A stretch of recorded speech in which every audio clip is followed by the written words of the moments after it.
Sue and Rick, thanks very much. Hello again. We begin tonight with calls for Australian authorities to act swiftly to fix security holes at our airports. A special Today Tonight investigation has uncovered alarming security gaps, which could leave terminals and planes vulnerable to attack. Brian Seymour has this exclusive report. Whether it's the new toothpaste bomb, weapons passengers try to take on board, or the stunning lack of basic security, Australia's airports are distressingly vulnerable. This demonstration was conducted under controlled conditions in the UK to show how real the threat is. I wouldn't like to be in an airplane in which that exploded, not even a big one. Constructed with material invisible to airport screening, this is the newest weapon terrorists are making, according to US intelligence. Alarmingly, we've discovered conventional threats are the most immediate danger facing passengers and planes. There's gaping holes on all Australian airports. They're all vulnerable. They're all designated places of mass gathering requiring far greater levels of security. Workers evacuated over a security scare. The bomb squad was called into Perth Airport when suspicious powder was found in an envelope at the Australia Post Centre. That and other threats turned out to be only that. This is the Jetstar Qantas terminal at Melbourne Airport. The entrance is clearly designed to allow airport vehicles to drive straight into the departure area. There are no bollards or barriers to stop anyone else. If any Australian-born or Australian-based homegrown terrorist wanted to blow up Tullamarine, they can do it any day of the week. Just put the IED into a car or a taxi and drive it straight into the terminal. Homeland security expert Roger Henning says he and his colleagues have raised these security gaps with the Deputy Prime Minister Warren Truss, who as Infrastructure Minister has responsibility for airports. So far, he says, he hasn't received a response. Mr Truss took over, he inherited a bag of snakes.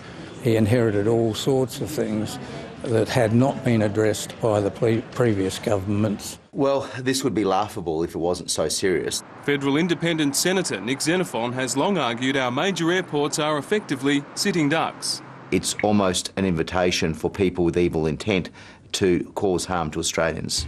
Here you can see fuel jerry cans on the tarmac at Canberra Airport, directly beneath an air bridge full of passengers. These issues can be fixed relatively simply, relatively cheaply, and the cost of doing so is minuscule when you compare the cost of something going wrong. And Today Tonight has obtained these pictures under Freedom of Information from the Department of Infrastructure showing items spotted and seized by airport security. Why would anyone want to take this knife or this gun on board a passenger plane? Surely an attack at a terminal or in the air wouldn't happen here.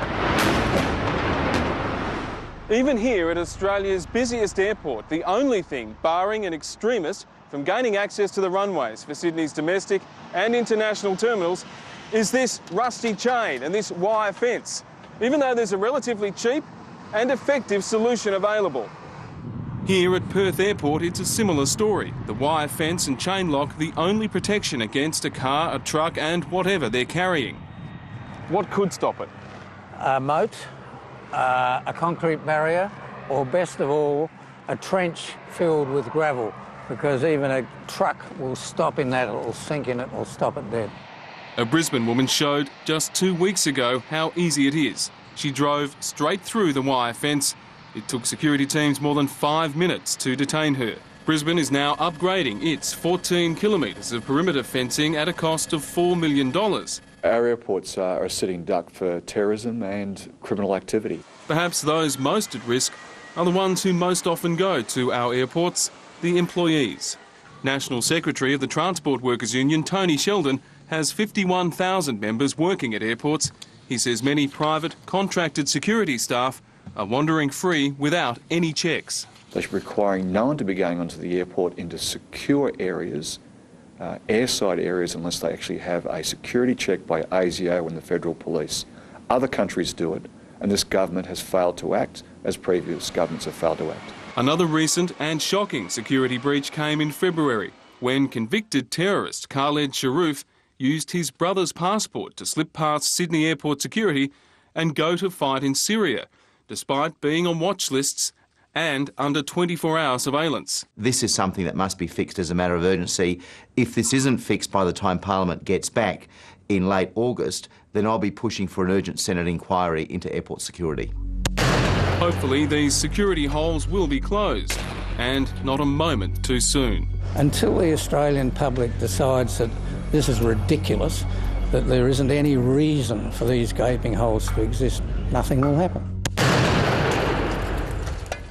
We did approach Deputy Prime Minister Warren Truss for comment. So far there's been no response.